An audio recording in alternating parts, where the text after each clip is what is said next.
Welcome back to the Marvel Movie Minute, a daily podcast which we explore the films of the Marvel Cinematic Universe 1 minute at a time. In this, our fourth season, we're looking at Kenneth Branagh's 2011 film, Thor. I'm Matthew Fox from theethicalpanda.com. And I'm Andy Nelson from the Next Reel Film Podcast. And today we're talking about minute 86, which begins with Thor walking out to face the Destroyer and ends with the Destroyer getting ready to cook up a good plate of Thor a la flambe. Joining us on the show today, we have Movies by Minute favorite, Father David Mowry, chaplain of the Movies by Minute community. Father David, so good to have you with us. Matt, Andy, thank you so much for having me on the show. It's great to be here in Puente Antiguo, New Mexico. I heard lots of really nice things about the antiquing and furniture stores here and, the very quiet, tranquil atmosphere of the town. That was really the main selling point from all the brochures. That's right. Plus the Christmas Everyday store. Well, good. I'm glad you're enjoying it because as I look out my window of Minnesota where we are getting, I think the 5th inch of snow is coming down at the moment. New Mexico is a much better place to think about being. Father David, we're so excited to have you on here. And I want to just start by asking, as introducing you to our fans, Catholic priest and who loves talking about fandom. I'm sure you get this question a million times, but give us the elevator pitch. How did this come about for you? Well, first, I'm a nerd. I always have been. I've always been interested in storytelling, interested in fantasy, in the possibilities that are presented by setting stories in fantastic realms where you're able to create scenarios and create situations that explore important human questions. Now, that's the adult answer. When I was a kid, I just liked the dragons and the swords. That was the fun part. But as time has gone on, I've seen the narrative potential of those various formats. And when it came to this particular format of Movies by Minutes, it all happened because of my nerdery. I was listening to Star Wars Minute as it was coming out, and as the whole Movies by Minutes community was gaining steam, there was a decision made to have a get-together in person. And geographically, it worked out that Chicago was the place to have that worked out best for everyone.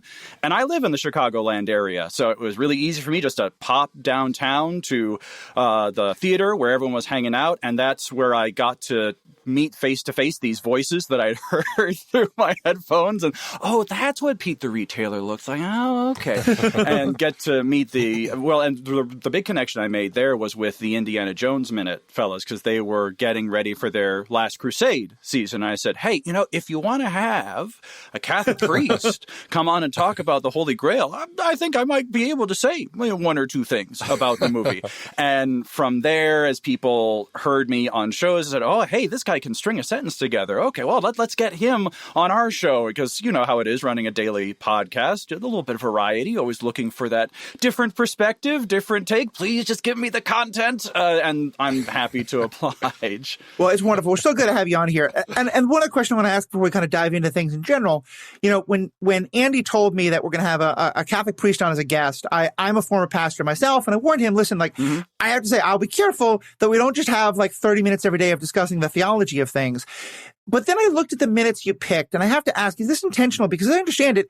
You picked minutes that are about the sacrifice, death, and literal resurrection of a god figure. This is not coincidental, I'm guessing, Kara. Am I right? oh gosh, is that what goes on in these 5 minutes? I'm just looking at this movie 1 minute at a time. No. That is, yes, there is. We'll get into this in the course of the show, but I think the Nordic monks who transliterated the old Norse myths would be very happy with the rich Christian themes that are present in this story about Thor. Definitely. I'm sure we'll have a lot to talk about, but no worries, fans. Andy will pull us back to discuss the camera angles and the things we're seeing. We won't just do Theology Minute for the next week. That's right. So we start out with Thor kind of it's him himself walking out into this street, where he's facing the Destroyer. And like I said, we're not going to go all theology, but I got to just start here.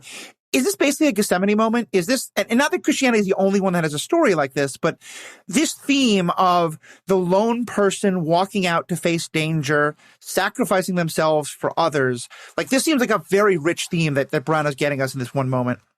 The symbolism here is very Christian, and it's significant in this particular moment in the story of Thor, because here is an Asgardian who has been trained from birth to be a warrior, to be a defender of the realm, to rely on his strength, to see him through any challenge, who revels in the chance for battle in order to test that strength. And here he has thrown away Sif's shield. He has just this plaid shirt and not the rich red cape to protect him. And he speaks of himself earlier just as, I'm just a man now. I can help get people to safety, but you all need to fight the destroyer.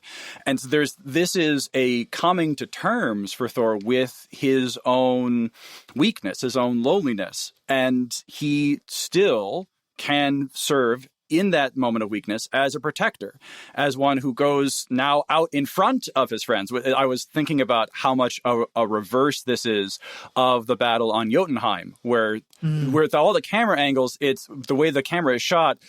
Thor is behind his friends as they're running away from the Jotun beast. But now the camera angles are reversed. Thor is in front of his friends, where he was supposed to be the entire time.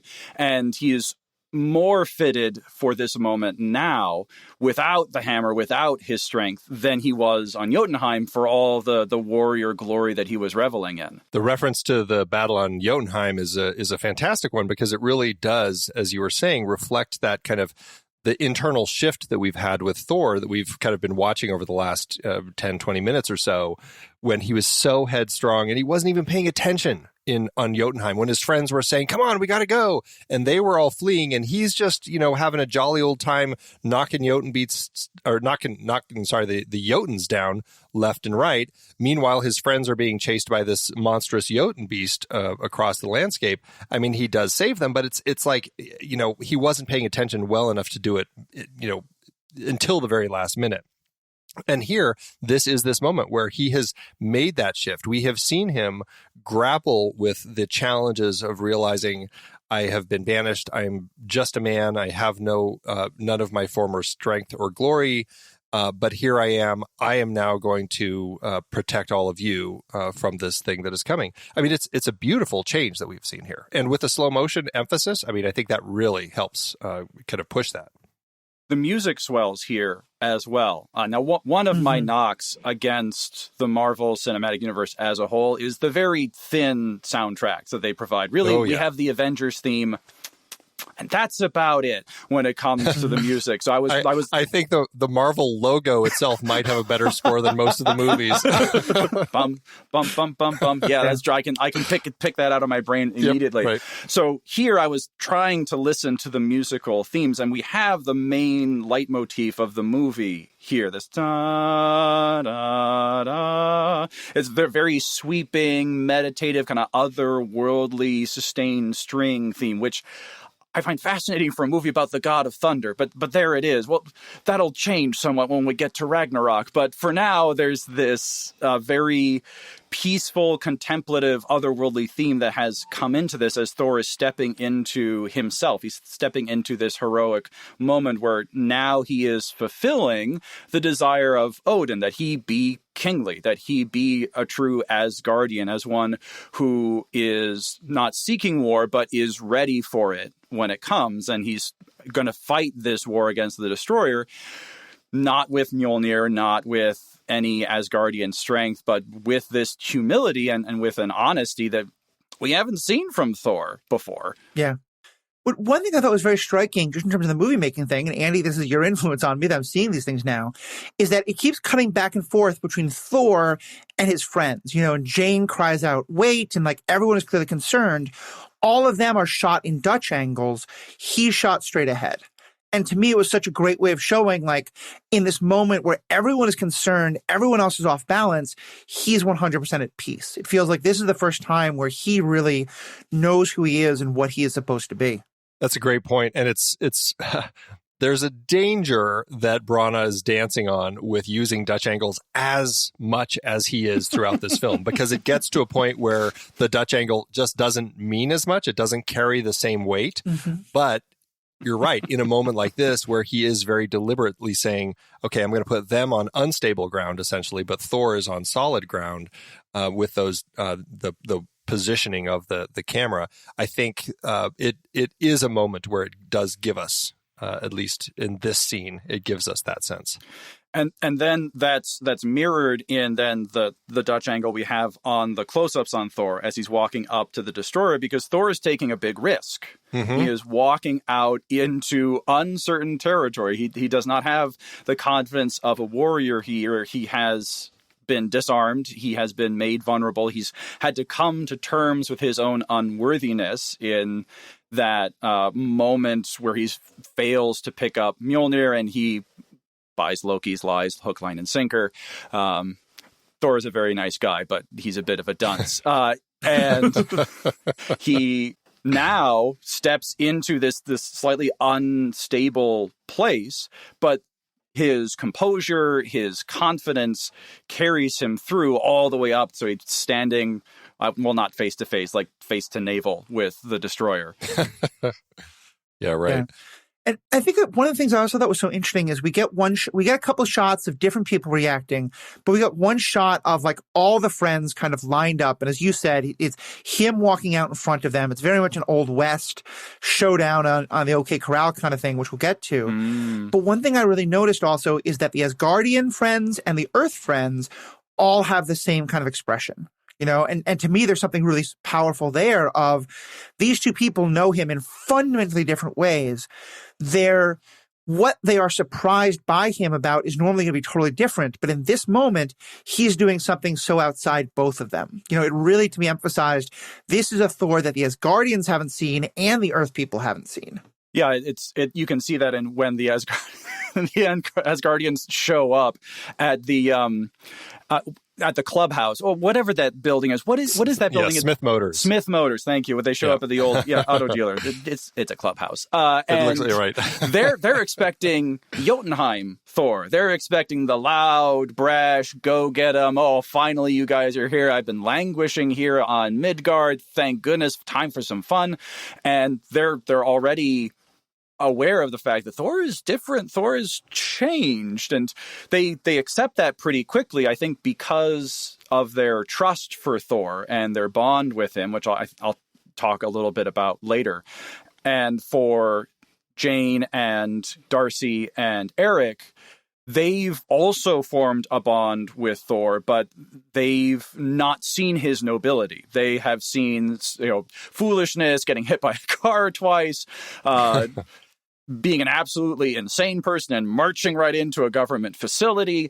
And over time, they start to see him more as grounded in this world, as someone who has a less than outsized idea of his own importance, and he gets integrated into normal life. He makes breakfast, for crying out loud. When was the last time that Thor ever made his own food? I don't know if that's ever happened in Thor's life. Right. He was throwing those pumpkins around earlier in the movie. It's clearly he doesn't have the finest regard for culinary arts and presentation.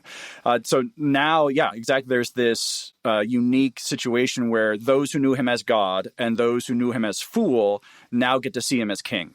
Yeah, it's a very powerful and important moment. And going back to the tech nerd side of things, one of the things that I love that Branagh and his DP did is that they shot that shot of Thor walking toward the destroyer, the head-on shot with his friends in the background on a very long lens, and it really compresses everything. So it really it kind of puts them all together as a group. It doesn't separate them. It just makes them feel like he is really like the lone figure in front of this group, but they are like literally like all right behind him now. It's a beautifully put together shot.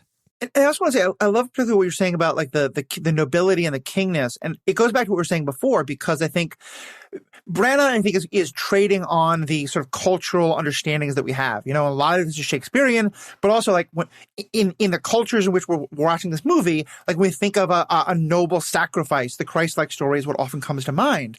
But I think one thing that's also important to know is like that is a story that's repeated in a lot of mythologies, including in Norse mythology. And there's a lot of ways in which him taking on this role, you know, Odin sacrificing his eye for wisdom, Tyr sacrificing his hand to protect the people from Fenris, I know, I think there's at least one Norse god who actually dies as part of a sacrifice. Like I love that it's kind of playing on those themes as well that are so significant for Thor himself, of like, if you are to be the king, if you are to be what Odin wants you to be, not only does it mean you have all the glory, but it means that when there's real danger, you have to be the one to face it and possibly sacrifice. And so leading to that, I would want to throw out and ask, do you think in Thor's mind, is there any question about what's going to happen now? Does he think there's any possibility he lives through this, or is he thinking to himself, I am going to die, but that way everybody else will live? He's a man resolved at this point. The fact that he throws away the shield communicates that narratively. He goes in with nothing. And in the lines that are here, he is not only willing to accept responsibility, he's willing to take whatever Loki wants to dish out.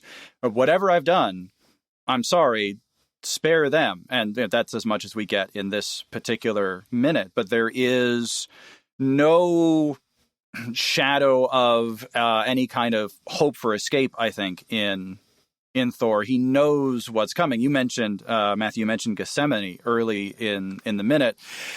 And that's an equivalent moment. The agony in the garden for Jesus is not the racked brain of how do I get out of this thing that I know is coming. It's rather, I know what's coming.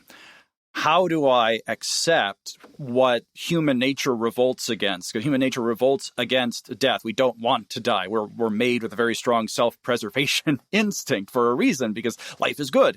And it takes an incredible resolve to be able to lay down one's life. We consume so many stories of noble sacrifice and laying one's life down for others that it's easy for us to think that, oh, well, it's easy to do. We see Thor doing it. We see Captain America doing it. We see Iron Man doing it. Well, sure, this would be the easiest thing to do. But we have all those stories in our culture precisely because it is such a hard thing to do. And we need that constant reminder in the stories we tell ourselves of the great good that is present here that overcomes something natural in us, that self-preservation, for something I would say that's supernatural, that exercise of true love, of a selfless giving for the sake of others. And one thing I think that is so important to it, and again, kind of it shows one more part of Thor's evolution here, is that he's willing to make this sacrifice where there's almost no Asgardians around. No one's probably ever going to know this, Just not long ago, when he was trying to talk Sif out of fighting, Sif was saying, like, I want to die in a death worthy of the stories. And, Thor obviously wanted the same thing. This is the kind of thing where, like, the Warriors 3 are there, but they're probably going to be outcasts because of this treason they committed against Loki. Like, this story isn't going to be one that's told again and again. And Babylon 5 is another show that I often reference here because it's a great favorite of mine. And in that, there's a test that the heroes have to go through where they have to show that not only are they willing to sacrifice for a cause, but that even that act of sacrifice isn't about ego, because that they're willing to sacrifice at a time and place where no one will ever know, where it won't be turned into story. And I always think about that with Thor here, is that even his desire to be remembered, that his death be memorable. Because I think at one point he says, well, even if the Jotuns kill us, we'll have a notable death. This wouldn't be a notable death. And that to me is just one more sign of how powerful what he's doing here is. It's a really interesting point about that. The fact that, he's basically assuming here, I'm gonna get killed by the destroyer. Hopefully Loki will take that as a sign that, I'm not going to ever be back, and he'll stop this war on Midgard and leave them. But the Warriors 3, they would be outcasts, and it would be kind of something that nobody speaks of. So it's a very interesting perspective that, he really has. There's so many things here that really show that complete shift in Thor at this moment. The mention of the stories that we told about this day just reminds me of that moment between Thor and Sif, where Sif is saying, "Oh, stories we told about this day," and I always find that moment really funny because, like, lady, you're behind a car in the middle of small town New Mexico. No one's going to tell any stories about this day. But that just shows the Asgardian mentality that Thor used to have that doesn't work in this moment. Something else is required here in Puente Antiguo that sure served you fine on Jotunheim, served you very well in all the battles you've fought up to this point, but something else is necessary here because with the destroyer, brute force just isn't going to work. at first. Thank you. We do break the Christ motif at some point in a few minutes. We'll get to that. Oh, yeah, right. And I know there's a couple things about the shots here that we want to get into and include some of the great shots, the buildings and the like. But one thing I need to ask is, because again, it's one of those moments where, like, I know exactly what Branagh is getting to, and the story beats he's hitting are incredible.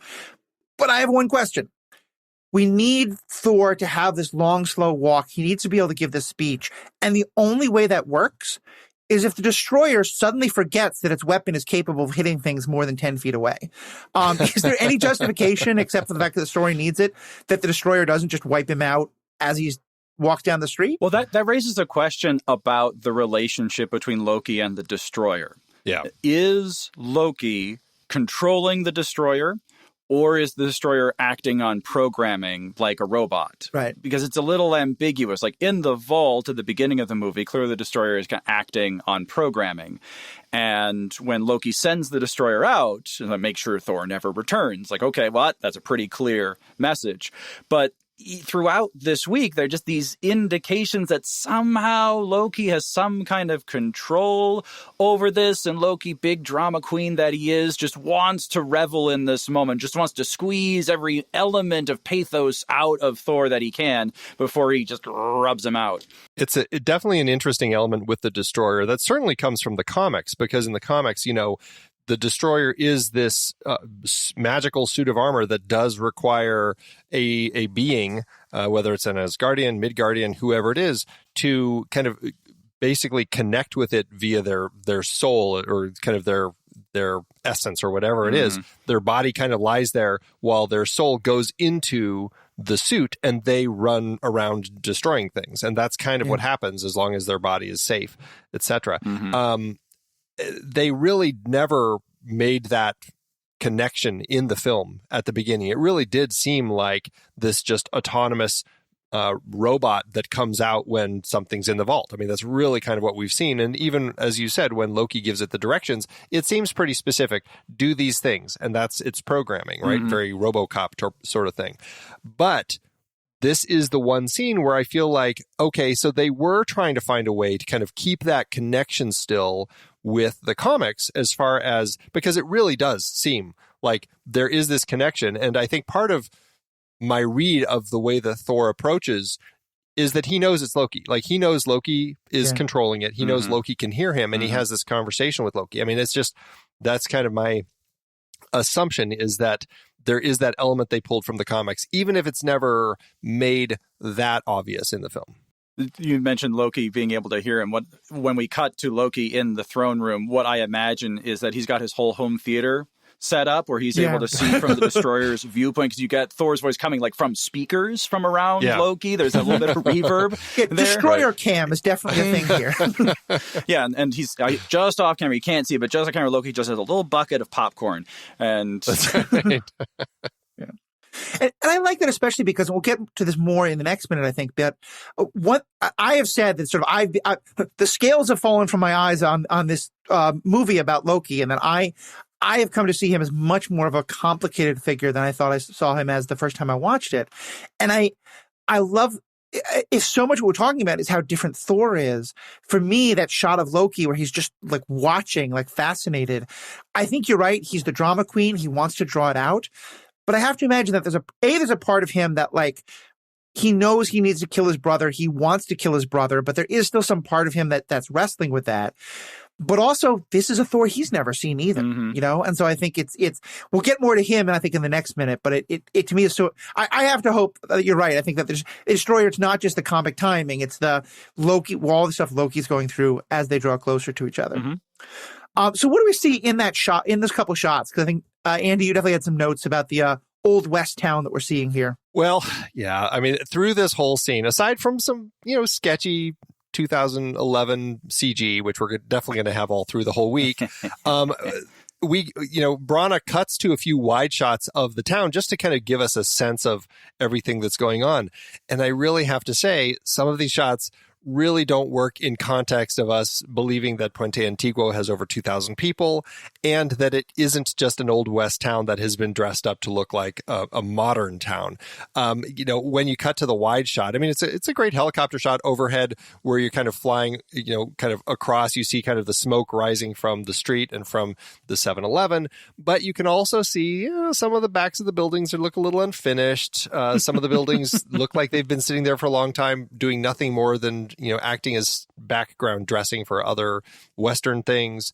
On the right-hand side of Main Street, it looks like there was no coding involved in how they built the buildings. Like, it's like some of these buildings, I'm like, how do people even get to that building? Like, there's no path or road or anything. And then on the far right, the back right, you can actually see the big dirt road that actually leads out of this whole complex. And so, yeah, it's like there's no pavement. It's just dirt roads.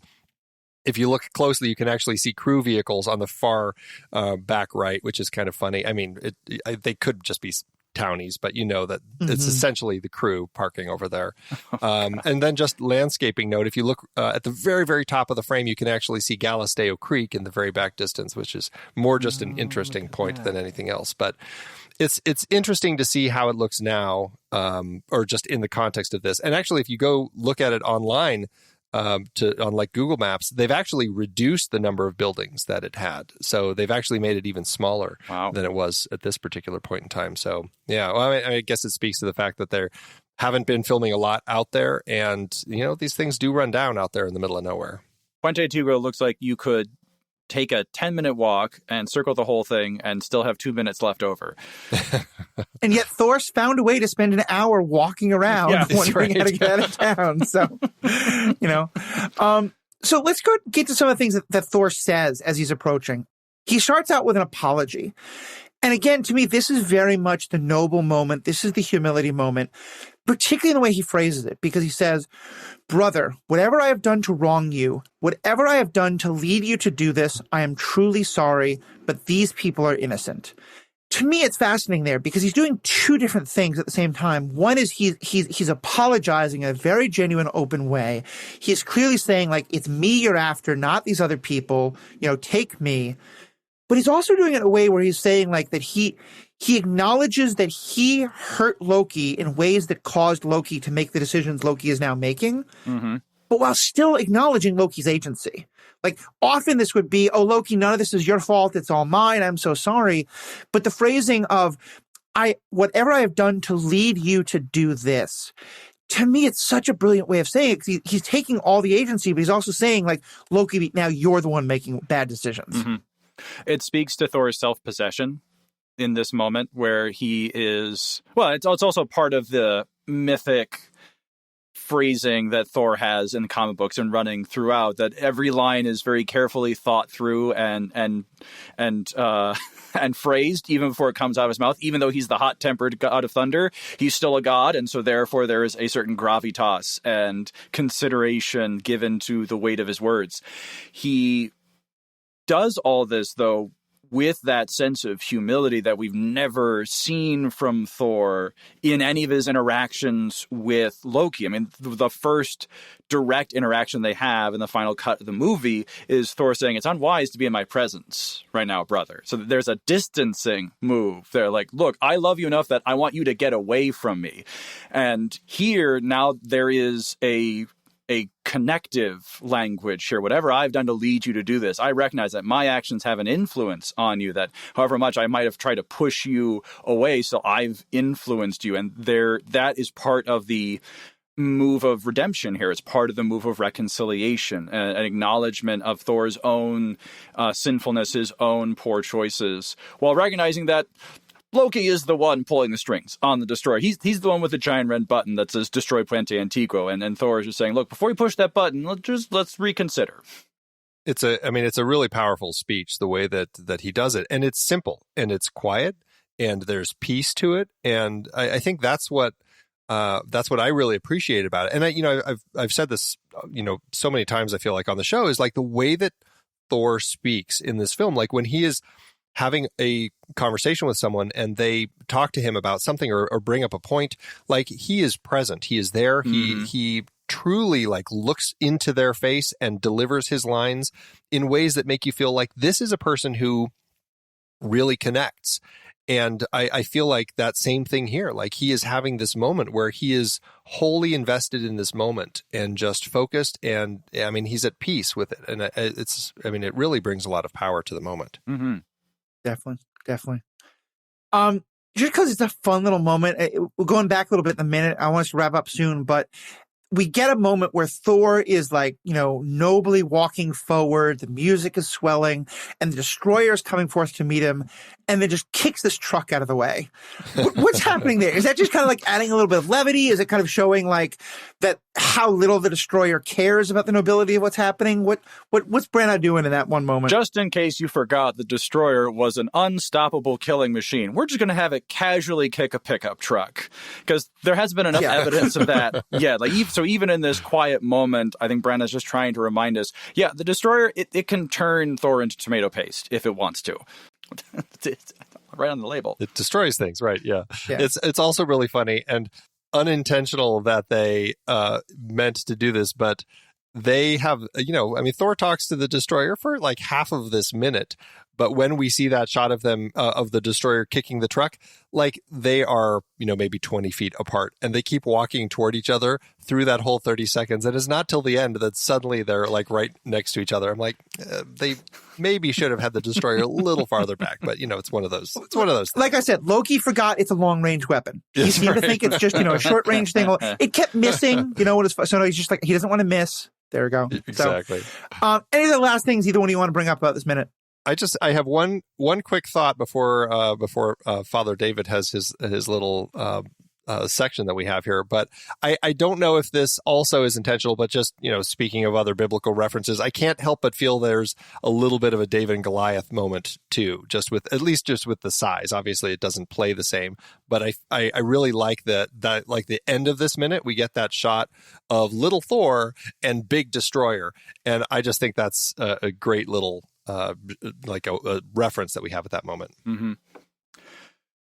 Well, as Andy mentioned, I do have some notes of a little recurring segment I like to do on all the superhero movies by minutes shows that I like to call Christ and the Cape, talking about the Christian themes that get touched upon in these movies and these superhero stories. And the basic idea behind it is that every superhero story is a story about salvation, that heroes save the day. It's what they do.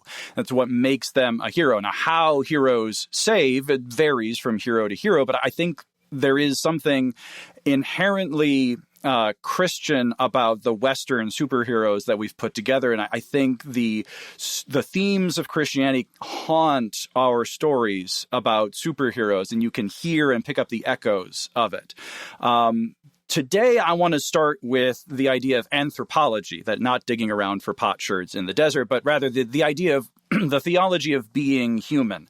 So what does Thor say about being human? Oh, and what's interesting in this movie, unlike in other superhero movies, not only can the human characters do nothing to save themselves, either they are completely at the mercy of circumstance like Jane and her friends, or they're haplessly bumbling around with things they don't fully understand like S.H.I.E.L.D. Not only that, the problems aren't even their problems. A human character has not been responsible for any of the inciting action in this film. This has all come from the realm of the gods. And so in that way, it has a very strong pagan mythic feel to it, where humans have to suffer the whims of the gods, and anything that happens is because the gods set it into motion. So even with Jane running into Thor, that's because Odin cast him out. The destroyer tearing up Puente Antiguo is because Thor is there. These human characters are wrapped up in the midst of this. However, what's interesting, and you can see Branagh in his Shakespearean tradition coming through with this, what the human characters do for Thor is to humanize him, that through relationship, through interaction, they allow Thor to mature and to grow into the Asgardian he was always supposed to be. And they do so by deepening his conception of love. Now, if anyone's familiar with C.S. Lewis, he brought together the 4 Greek words for different kinds of love in a book called The Four Loves. And you can see each of the 4 operative in Thor at various points of the movie. So first is storge, which is familial love, affection, the most natural of the human loves. Well, here it is in spades with his love for his father, his love for his mother, his love for his brother. Now, as often happens in families, love can get a little twisted and it cannot come out in the right way. And only a father and the son can fight the way that Odin and Thor fight at the beginning of the movie. But that comes from a place of deep affectivity, of a deeply felt emotion. We also see Thor exercises philia, that friendship love. He has that strong bond with the Warriors 3 and Lady Sif. And people play with this idea of Thor and Sif having a romantic relationship, but in the text of the movie as it stands, I see much more of a battle-bonded friendship kind of thing, where Lady Sif is very clearly standing on her own. I proved all those people wrong. And Thor's, yeah, and I supported you the entire way. And that's the dynamic of friendship, of two people standing shoulder to shoulder looking at the same goal of establishing Sif as a warrior in her own right. And that philia also gets developed with Eric. And that is the first kind of humanizing movement for Thor, is through a bonding, through drink, through fighting, through doing his ancestors proud. He becomes connected in this friendship way with Eric. And that opens him up to a proper relationship with Jane. And that moves to Eros, or romantic love.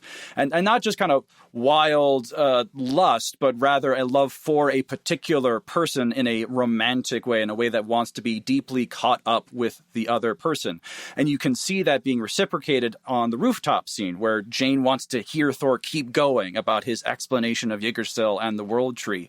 And there's a mutual fascination where in Eros, the two people are turned in toward each other, and Jane and Thor want to know more about one another and want to uncover those secrets. And Thor humanizes through that desire to give of himself in this relationship with Jane.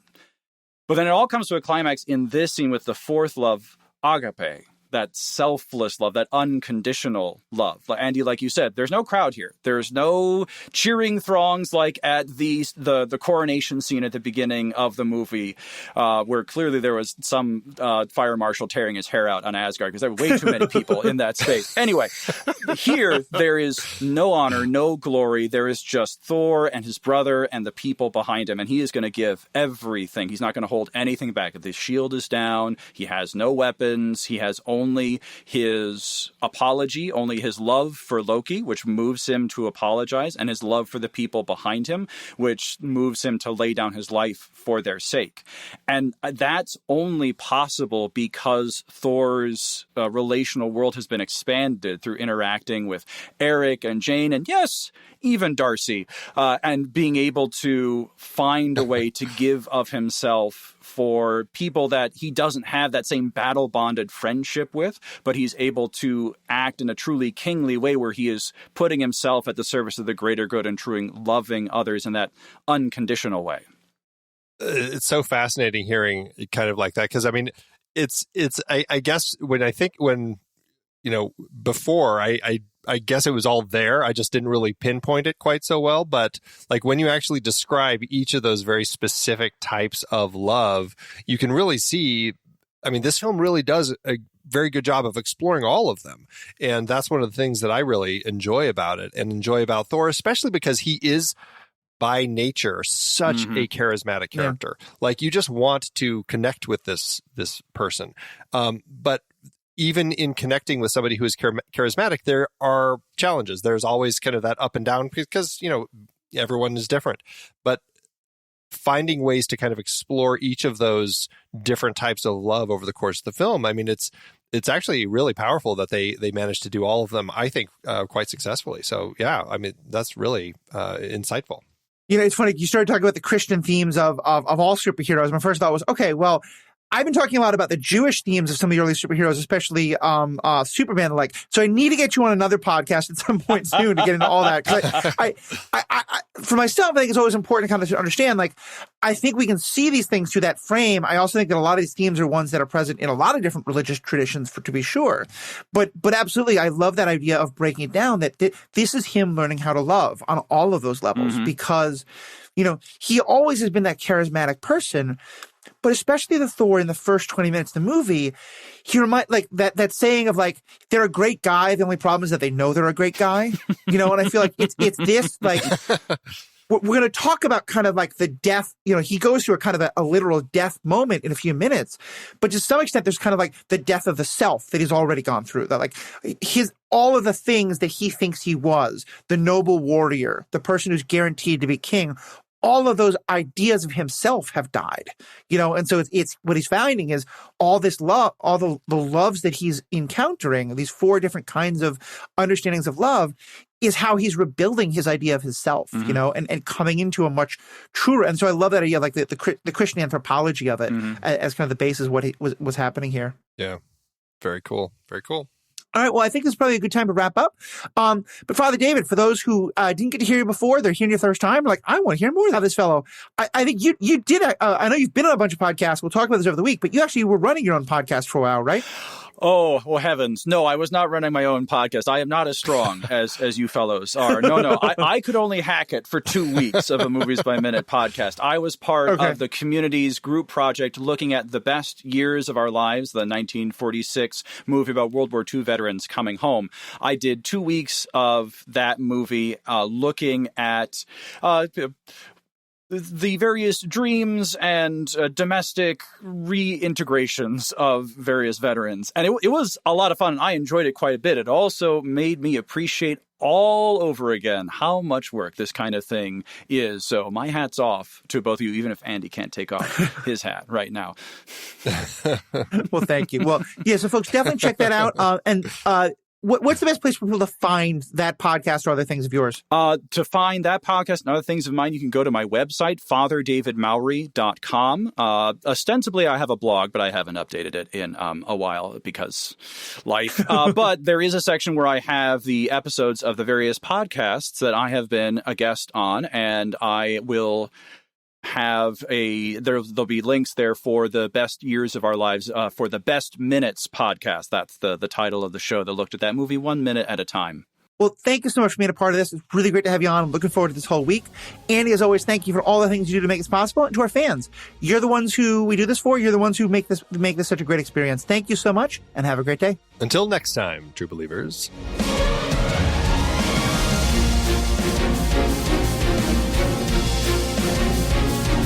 Marvel Movie Minute is a production of True Story FM, engineering by Andy Nelson. This season's music is One Last Ride by Martin Puringer. Find the show at truestory.fm, and if your podcast app allows ratings and reviews, consider doing that for this show.